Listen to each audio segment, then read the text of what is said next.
আসসালামু আলাইকুম প্রিয় শিক্ষার্থীবৃন্দ, আশা রাখি সবাই ভালো আছো। আল্লাহর রহমতে আমিও ভালো আছি। বিবির বাজার অনলাইন ক্লাসে তোমাদেরকে স্বাগত জানাচ্ছি। আমি হাজিরা সিদ্দিকা। আজকে তোমাদের সাথে আমি আলোচনা করব নবম দশম শ্রেণীর অধ্যায় 8 রসায়ন বই থেকে। আর আমাদের অধ্যায়ের নাম হলো রসায়ন ও শক্তি, কেমিস্ট্রি অ্যান্ড এনার্জি। আচ্ছা, কাঠ পোড়ালে যদি আমরা আগুন জ্বালে কাঠে, তখন কি হয়? আগুন জ্বলে। আবার যদি আমরা গাড়িতে পেট্রোল বা ডিজেল ইত্যাদি গাড়ির ইঞ্জিনে যদি পোড়াই, তখন কি হয়? গাড়ি চলে। তাহলে এগুলির মধ্যে কি আছে? অবশ্যই শক্তি আছে। এই শক্তিকে আমরা কি বলি? রাসায়নিক শক্তি। তাহলে পদার্থের মধ্যে রাসায়নিক শক্তি কিভাবে থাকে এবং কিভাবে কাজ করে, সেটি আমরা আজকে দেখব। আচ্ছা, আমরা জানি পদার্থ কি দিয়ে তৈরি? পদার্থ অণু পরমাণু দিয়ে তৈরি। অণু পরমাণুগুলি কীভাবে থাকে পদার্থের মধ্যে? অণু পরমাণুগুলি একটা আরেকটা একটি অণু আরেকটি অণুর সাথে, একটি অণু একটা পরমাণুর সাথে এবং পরমাণুর সাথে একটা আকর্ষণ শক্তির মাধ্যমে যুক্ত থাকে। আর অণু এবং পরমাণুর সাথে এই আকর্ষণ শক্তির মাধ্যমে যুক্ত থাকে, এই আকর্ষণ শক্তিটাকে আমরা কি বলতে পারি? রাসায়নিক শক্তি। আচ্ছা, তাইলে আবার বন্ধন শক্তিও বলতে পারি। যেহেতু একটা অণুর সাথে, একটা পরমাণুর সাথে যুক্ত আছে, তখন সেই যে বন্ধনের মধ্যে আবদ্ধ আছে সেই বন্ধনটাকে আমরা কি বলতে পারি? বন্ধন শক্তি, অর্থাৎ বন্ড এনার্জি, যেটাকে আমরা ইংলিশে বলি বন্ড এনার্জি। যেমন এখানে কি আছে? সোডিয়াম ক্লোরাইড সোডিয়াম এবং ক্লোরিনের সাথে একটা বন্ধনে আবদ্ধ আছে, ইলেকট্রন শেয়ার করে তারা একটা বন্ধনে আবদ্ধ আছে। এখানে কার্বন ডাইঅক্সাইড, তারাও ইলেকট্রন শেয়ারের মাধ্যমে বন্ধনে আবদ্ধ আছে। যেমন এখানে ইথেন, তাও ইলেকট্রন শেয়ারের মধ্যে তারা বন্ধনে আবদ্ধ আছে। তাহলে বন্ধনে আবদ্ধ একটি পরমাণুর সাথে আরেকটি পরমাণু যে আকর্ষণ শক্তির মাধ্যমে যুক্ত থাকে, তাকে বন্ধন শক্তি বা বন্ড এনার্জি বলে। আচ্ছা, এই বন্ধন শক্তির মধ্যে তাদের ভেতরের যে তাদের পরমাণুর মধ্যে মাঝখানে বা সমযোজী যৌগের মধ্যে যদি একটা অণুসমূহ একে অপরের সাথে যে আকর্ষণ শক্তির মাধ্যমে যুক্ত থাকে, ওই আকর্ষণ শক্তিটাকে আমরা বলতে পারি আন্তঃআণবিক শক্তি। আচ্ছা, এই আন্তঃআণবিক শক্তি বা বন্ড এনার্জিগুলি কিভাবে কাজ করে বা কিভাবে আসে, কিভাবে শক্তি একটা বন্ধন থেকে আরেকটা বন্ধনে রূপান্তরিত হয়, সেটা আমরা এখানে একটু দেখি। যেমন এখানে কি আছে? ইথেন প্লাস ক্লোরিন, আর মৃদু জলকের উপস্থিতি কি হয়? Ethyl chloride plus hydrochloric acid. আচ্ছা, এখানে ইথেনকে যদি আমরা গাঠনিক সংকেতে লিখি, তাহলে এখানে লেখা যায় যেমন কার্বনের আমরা যোজনীগুলি, এটা প্রত্যেকটা হাত কী করে? একটা যোজনী নির্দেশ করে। তাহলে এখানে কার্বনের যোজনী 4, আমার যোজনী 4 বিদ্যমান রইল। এখানে আমার C2 কার্বন একটা বন্ধন, কার্বন হাইড্রোজেন একটা বন্ধন, এবং এই 6 মানে 6টা হাইড্রোজেন কার্বনের 4টা যোজনীর সাথে, কার্বনের 4টা যোজনীর সাথে এখানে একটা হাইড্রোজেন। আমরা জানি হাইড্রোজেনের যোজনী 1, কার্বনের যোজনী 4। আমরা গাঠনিক সংকেত লেখার সময়, নিশ্চয়ই আমরা ক্লাসে এটা সবাই শিখে আসছি, তারপরও দেখি গাঠনিক সংকেত লেখার সময় আমরা কী করব? এখানে আমাদের যোজনীগুলি অবশ্যই ঠিক থাকতে হবে। তাহলে প্লাস এখানে ক্লোরিন, তাহলে ক্লোরিন আর ক্লোরিনের একটা বন্ধন এখানে আমরা লিখলাম। এখানে আবার এখানে C2 ইথাইল ক্লোরাইড, তাহলে ইথাইল ক্লোরাইড এখানে CC কার্বন ক্লোরিন বন্ধন, কার্বন হাইড্রোজেন বন্ধন প্লাস HCl বন্ধন। আচ্ছা, এই বন্ধনগুলোর মধ্যে কী কী পরিবর্তন আসছে আমরা দেখি। এখানে CH বন্ধন, এখানে ক্লোরিন বন্ধন, এখানে আমার কার্বন হাইড্রোজেন বন্ধন ঠিক রইল, কিন্তু এখানে CH বন্ধন ভাঙলো, নতুন একটা বন্ধন তৈরি হলো CCl বন্ধন। এখানে ক্লোরিন বন্ধন ভাঙলো এবং নতুন একটা বন্ধন তৈরি হলো HCl বন্ধন। তাহলে এখানে পুরাতন বন্ধনগুলি ভাঙার জন্য নিশ্চয়ই শক্তির প্রয়োজন হয়েছে, বাহির থেকে কোনো শক্তির প্রয়োজন হয়েছে। এখানে ক্লোরিন বন্ধন যখন ভাঙছে, তখনও শক্তির প্রয়োজন হয়েছে। আবার নতুন বন্ধন যখন তৈরি হয়েছে, তখনও শক্তির প্রয়োজন হয়েছে। তাইলে এখানে আমরা এই যে শক্তির পরিবর্তনটাকে আমরা ড্যালেজ দ্বারা প্রকাশ করতে পারি। শক্তির পরিবর্তন বলা হয় ড্যালেজ। তাহলে বন্ধন ভাঙ্গনের প্রয়োজনীয় শক্তি যদি আমার বন্ধন ভাঙ্গনে যদি প্রয়োজনীয় শক্তি যদি আমার নতুন বন্ধন তৈরিতে উৎপন্ন শক্তির চেয়ে বেশি হয়, তখন সেটাকে আমরা বলতে পারি তাপ উৎপত্তি বিক্রিয়া। আবার যখন বন্ধন ভাঙতে প্রয়োজনীয় শক্তি নতুন বন্ধন তৈরিতে উৎপন্ন শক্তির চেয়ে কম হয়, তখন সেটাকে আমরা বলতে পারি তাপহারী বিক্রিয়া। এখন এই তাপহারী বিক্রিয়া, তাপ উৎপত্তি বিক্রিয়ার কিছু বাস্তব প্রয়োগ বা কীভাবে এটা আসলে কি, সেটা আমরা একটু দেখি। আচ্ছা, তাপ উৎপত্তি বিক্রিয়া, যেমন এখানে আছে তাপ উৎপত্তি বিক্রিয়া। তো আমরা তো জানি তাপ উৎপত্তি বিক্রিয়ার ক্ষেত্রে বন্ধন ভাঙতে প্রয়োজনীয় শক্তি যদি বেশি হয় তখন সেটা হয় তাপ উৎপাদন হয়। আচ্ছা, তাপ উৎপত্তি বিক্রিয়া হলো এক্সোথার্মিক রিয়াকশন। এটা বাস্তব কিছু উদাহরণ আমরা দেখি, যেমন কার্বন আর হাইড্রোজেন যদি যুক্ত হয় তখন সেখানে উৎপন্ন হয় কার্বন ডাইঅক্সাইড প্লাস কিছু তাপ শক্তি। তাহলে সকল প্রকার, এটা একটা দহন বিক্রিয়া। আমরা জানি যে কিছু অক্সিজেনের উপস্থিতিতে যদি কোনো বিক্রিয়া হয়, কোনো কিছু পুরানো হয়, তখন সেটা হলো কি দহন বিক্রিয়া। তো সকল প্রকার দহন বিক্রিয়া কিন্তু অ্যাকচুয়ালি তাপ উৎপত্তি বিক্রিয়া, এমন তাপ উৎপন্ন হয়। যেমন কার্বন প্লাস অক্সিজেন, এখানে কার্বন ডাইঅক্সাইড প্লাস কিছু পরিমাণ তাপ উৎপন্ন হবে। আবার যদি আমরা মিথেনকে যদি অক্সিজেন দ্বারা পোড়াই, তখন সেখানে উৎপন্ন হবে কার্বন ডাইঅক্সাইড প্লাস পানি এবং তাপ উৎপন্ন হবে। আবার যেমন sodium hydroxide plus hydrochloric acid, এখানে যদি আমরা সোডিয়াম হাইড্রোক্সাইড প্লাস হাইড্রোক্লোরিক অ্যাসিডকে যদি আমরা একসাথে করি, তখন কি হবে? সোডিয়াম ক্লোরাইড উৎপন্ন হবে, কিছু পানি, কিছু তাপ। আচ্ছা, এই সোডিয়াম হাইড্রোক্সাইড এবং হাইড্রোক্লোরিক অ্যাসিড, সোডিয়াম হাইড্রোক্সাইড হলো ক্ষারধর্মীয় এবং হাইড্রোক্লোরিক অ্যাসিড হলো অ্যাসিড।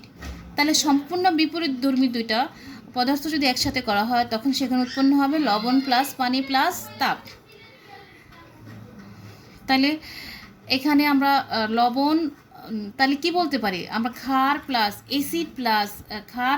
অ্যাসিড কি বলা যায়? ক্ষার প্লাস অ্যাসিডকে বলা হয় প্রশমন বিক্রিয়া।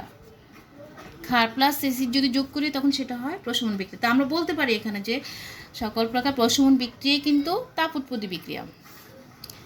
আর এখানে আবার সকল দহন বিক্রিয়া বলা যায় আবার তাপ উৎপত্তি বিক্রিয়া।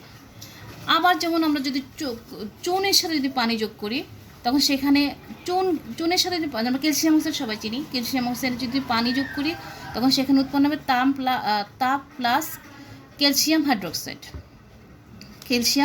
এটাকে আমরা কলিচুন নামে চিনি। তাইলে আমরা তিনটা বাস্তব উদাহরণ এখানে দেখলাম। আবার তাপহারি বিক্রিয়ার কিছু উদাহরণ আমরা দেখি। তাপহারি কি? যেটা তাপ শোষণ করে, দ্য এন্ডোথার্মিক রিয়াকশন, যেটাকে আমরা ইংলিশে বলি। যেমন অ্যামোনিয়াম ক্লোরাইডের সাথে যদি পানি দেওয়া হয়, অ্যামোনিয়াম ক্লোরাইডকে নিশাদলও বলা হয় অনেক সময়, এটার নাম হলো নিশাদল। এটার সাথে যদি পানি দেওয়া হয়, তখন এটা আস্তে ঠান্ডা হয়ে যাবে। অর্থাৎ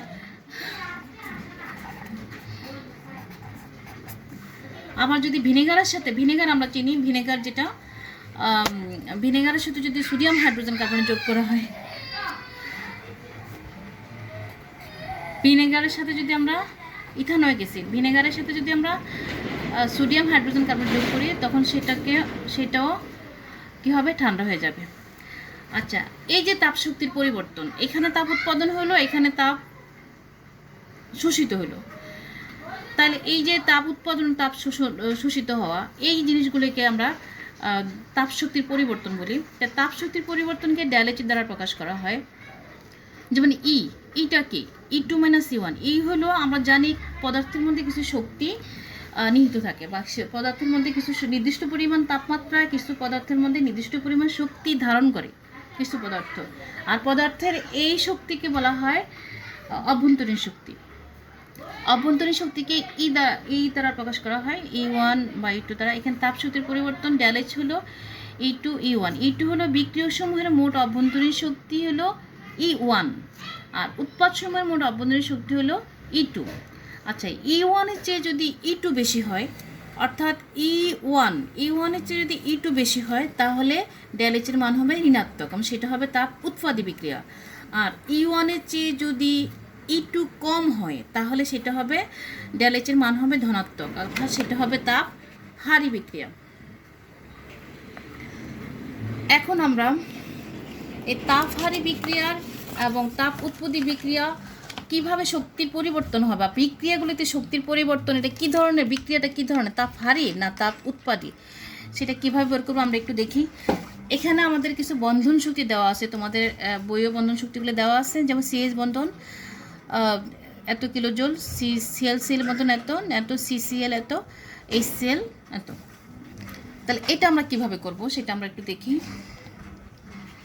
যেমন এখানে আমরা এটা তো গাঁটুনি সংকেতের মধ্যে আমরা গাঁটুনি সংকেতের মধ্যে লিখবো আমরা সবাই। এটা জানতে হবে কিভাবে গাঁটুনি সংকেতের সাহায্যে এগুলি লেখা হয়। বন্ধনের প্রত্যেকটা হাত এক একটা যোজনী নির্দেশ করে, এবং যোজনীগুলো আমার অবশ্যই ঠিক থাকতে হবে। যেমন এখানে হাইড্রোজেন 6টা, 1 2 3 4 5, এখানে আরেকটা 6টা দিলাম আমরা, প্লাস এখানে সিএল বন্ধন। তাহলে আমার এখানে ক্লোরিন ঠিক রইল। এখানে আমার কার্বন 2টা লিখলাম, হাইড্রোজেন হলো 5টা, 1 2 3 4, 1 2 3 4, আমার হাইড্রোজেন 5টা। কার্বনের যোজনী আমার 4 ঠিক রইল, হাইড্রোজেন যোজনী 1 তাও ঠিক রইল। এখানে আবার ক্লোরিন যোজনী 1 প্লাস ACl বন্ধন। এখন আমাদেরকে দেখতে হবে এখানে বন্ধন কোনটা ভাঙলো কোনটা গড়লো। তাহলে CH বন্ধন, এখানে CH বন্ধন, বাকি বন্ধনগুলো এখানেও ঠিক রইল, কিন্তু ভাঙলো আমার CH বন্ধন। এইখানে ভাঙলো CCl বন্ধন, তার এখানে ভাঙলো CL বন্ধন, এখানে গড়লো CCl বন্ধন, এখানে গড়লো HCl বন্ধন। তো যেই বন্ধনগুলি ভাঙলো আমরা সেটাই দেখি। তাহলে বন্ধন ভাঙার জন্য আমরা কি লিখব? বন্ধন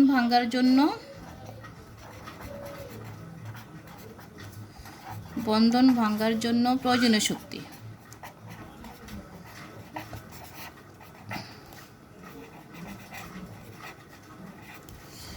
তাহলে বন্ধন ভাঙার জন্য প্রয়োজনীয় শক্তিকে আমরা এখানে কি আছে? CH বন্ধন কত?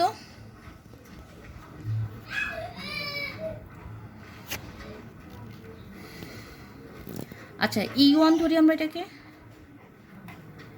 তাহলে E1 এখানে CH বন্ধন আমার দেওয়া আছে 414, আর প্লাস এখানে কত দেওয়া আছে? CL বন্ধন, CL অর্থাৎ ক্লোরিন বন্ধন হচ্ছে 244।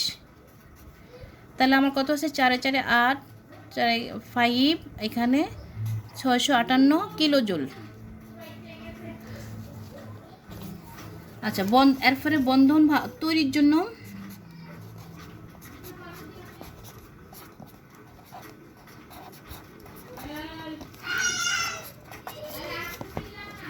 বন্ধন তৈরির জন্য প্রয়োজনীয় শক্তিটা আমরা দেখি কত।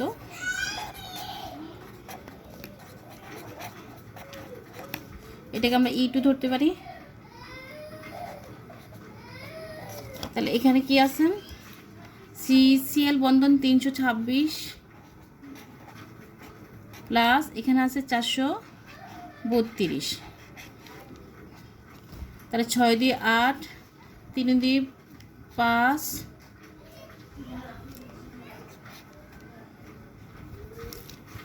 আচ্ছা, এইবার আমরা তাপশক্তির পরিবর্তন।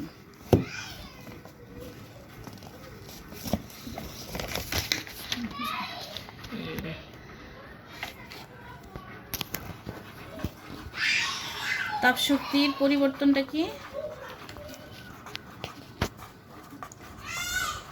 তাপশক্তির পরিবর্তন আমরা ডেলএইচ দ্বারা প্রকাশ করি। তা ডেলএইচ হলো আমার এটা কি? E2 minus E1। E2 হলো 7 5 8 মাইনাস 6 5 8।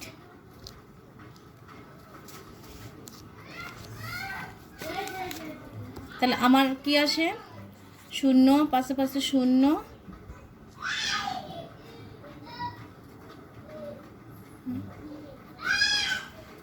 6 দিয়ে 8, 3 দিয়ে 5, 3.5 7, 4 4 8, 4 1 5, 6 6 আছে আমার 100 কিলোজুল। তাহলে তাপশক্তির পরিবর্তন আমরা কি পেলাম? 100 কিলোজুল। তাহলে 100 কিলোজুল এটা আমার ধনাত্মক আসছে। আমরা জানি যে ধনাত্মক আসলে কি হয়? ডেলএইচের মান যদি ধনাত্মক হয় তাহলে বিক্রিয়াটি কী ধরনের হয়? ধনাত্মক আসলে তাপহারী বিক্রিয়া। তাহলে নিশ্চয়ই ডেলএইচের মান ধনাত্মক, তাহলে আমরা বিক্রিয়াটি কী পেলাম? বিক্রিয়াটি একটি তাপহারী বিক্রিয়া। আচ্ছা, আজকে এতটুকু রইলো। এভাবে বাকি চ্যাপ্টারের বাকি প্রশ্নগুলি তোমরা একটু বাসায় দেখবে, প্র্যাকটিস করবে, আর বাকি অংশটুকু আমরা আগামী ক্লাসে আলোচনা করব। আল্লাহ হাফেজ।